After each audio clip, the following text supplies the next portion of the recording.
Assalamualaikum warahmatullahi wabarakatuh. Perkenalkan, nama saya Sri Handayani, NIM 112. Di sini saya akan menerangkan tentang analisa keuangan dan pelaporan. Apa sih itu analisa keuangan dan pelaporan? Analisa laporan keuangan merupakan sesuatu metode atau teknik yang digunakan untuk melakukan pemeriksaan menyeluruh terhadap laporan keuangan. Umumnya, analisa ini digunakan oleh perusahaan atau organisasi dalam melakukan seluruh jenis laporan keuangan secara berkala. Dalam melakukan analisa keuangan, seseorang analis menggunakan setiap komponen-komponen laporan keuangan agar bisa mendapatkan informasi secara detail. Pelaporan adalah aktivitas yang berlawanan arah dari pengawasan. Jika pengawasan dilakukan oleh pihak atasan untuk mengetahui semua hal yang menyangkut pelaksanaan kerja bawahan, maka pelaporan merupakan jawaban dari kegiatan pengawasan tersebut. Laporan keuangan adalah contoh informasi keuangan suatu perusahaan pada suatu periode akuntansi yang dapat digunakan untuk menggambarkan kerja perusahaan tersebut. Laporan keuangan adalah bagian dari proses pelaporan keuangan. Laporan keuangan yang lengkap biasanya meliputi neraca, laporan laba rugi, laporan perubahan ekuitas, laporan perubahan posisi keuangan yang dapat disajikan berupa laporan arus kas atau laporan arus data. Dan yang terakhir, catatan dan laporan lain, serta materi penjelasan yang merupakan bagian integral dari laporan keuangan. Selanjutnya, saya akan menjelaskan tentang tujuan analisis keuangan. Analisis keuangan seringkali menilai suatu usaha berdasarkan 1. Profitabilitas adalah kemampuan perseroan untuk menghasilkan suatu keuntungan dan menyokong pertumbuhan baik untuk jangka pendek maupun jangka panjang. Yang kedua, solvabilitas adalah kemampuan perseroan untuk memenuhi seluruh kewajibannya. Yang ketiga, likuiditas adalah kemampuan perseroan untuk memenuhi kewajiban lancarnya yang diukur dengan menggunakan perbandingan antara aktiva lancar dengan kewajiban lancar. Yang keempat, stabilitas adalah kemampuan perseroan dalam mempertahankan usahanya dalam jangka waktu panjang tanpa harus menderita kerugian. Analisa keuangan seringkali menggunakan rasio keuangan dari tingkat solvabilitas, profitabilitas, dan pertumbuhan usaha. 1. Kinerja masa lalu untuk suatu masa tertentu, misalnya selama 5 tahun. Yang kedua, kinerja mendatang menggunakan figur kinerja masa lalu dan teknik matematika serta statistik. Yang ketiga, perbandingan kinerja, yaitu perbandingan kinerja antara beberapa perusahaan dalam industri sejenis.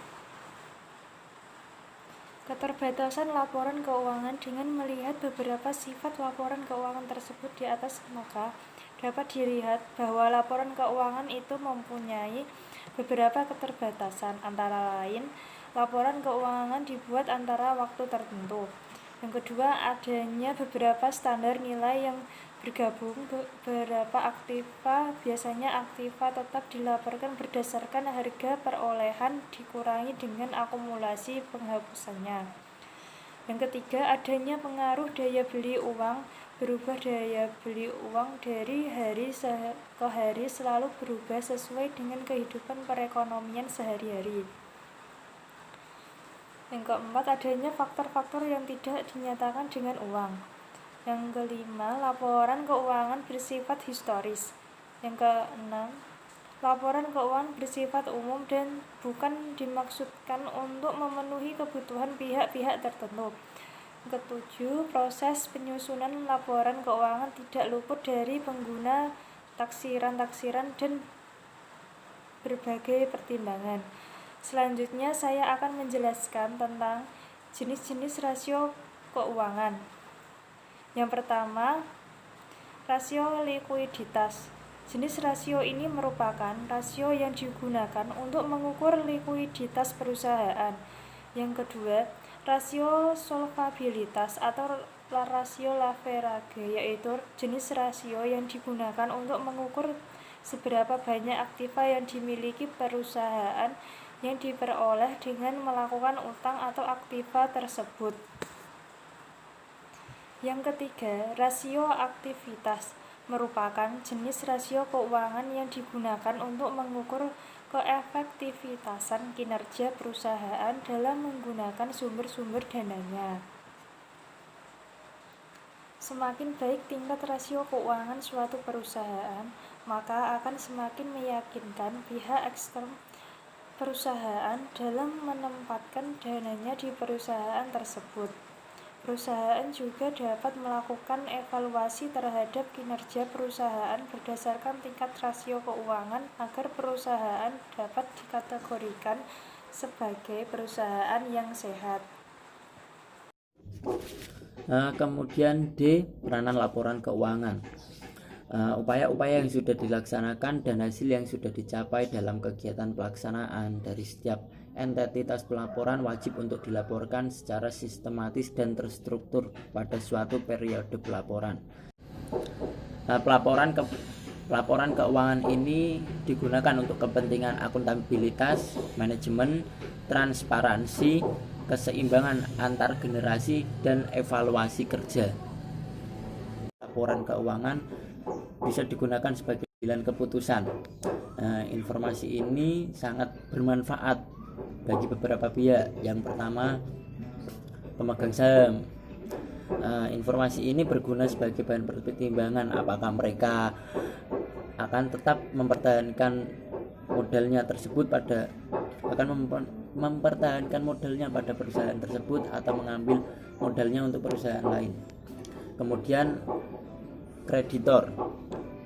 Jadi kreditor ini memerlukan informasi mengenai kemampuan perusahaan yang mereka pinjami modal untuk membayar pinjaman tepat waktu atau tidak, bisa mengembalikan pinjaman tepat waktu atau tidak.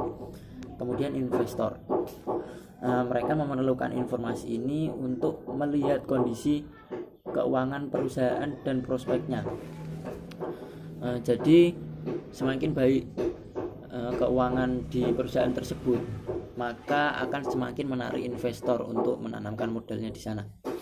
Kemudian pemerintah, biasanya pemerintah melihat pelaporan keuangan ini untuk kepentingan pajak, tapi selain itu juga mengenai untuk membuat berbagai kebijakan ekonomi.